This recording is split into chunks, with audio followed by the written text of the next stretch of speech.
മരണമാണ് എന്നെ നശിപ്പിച്ചതെങ്കിൽ എനിക്ക് മനസ്സിലാക്കാൻ കഴിയും. പക്ഷേ എന്നെ നശിപ്പിച്ചത് മരണം പോലുമല്ല, ജീവിതമാണ്.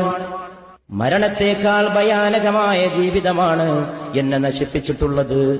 മരണത്തേക്കാൾ ഭയാനകമായ ജീവിതം മരണത്തേക്കാൾ ഭയങ്കരമാണല്ലോ. ജീവിതം മരണത്തേക്കാൾ മനുഷ്യനെ കഷ്ടപ്പെടുത്തുകയാണല്ലോ. സഹോദരാ, മരണ ദിവസം നീയും വരില്ലേ? നീയും ഒരു പിടി മണ്ണ് ഖബറിലേക്ക്, എന്റെ ഖബറിലേക്ക് എറിയില്ലേ? ജീവിതത്തിൽ നിനക്ക് നൽകിയ എല്ലാ സ്നേഹത്തിനും നീ എനിക്ക് പകരം നൽകുന്നത് ഒരു കൈപ്പിടിച്ചാരമാണ്, ഒരു പിടി മണ്ണാണ്.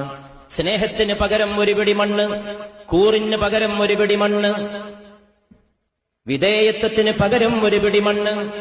കൊടുക്കാനും വാങ്ങാനും നുകരാനും പകരാനും സ്നേഹം നൽകിയതിന് പകരം നീ നൽകുന്നതൊരു പിടി മണ്ണ്. നീയും എന്റെ ദേഹത്തിലേക്ക് മണ്ണെറിയുമോ? നിനക്കതിന് സാധിക്കുമോ? നീ തന്നെ എന്റെ ഖബർ തീർക്കുമോ? നീ തന്നെ എന്റെ മീസാൻ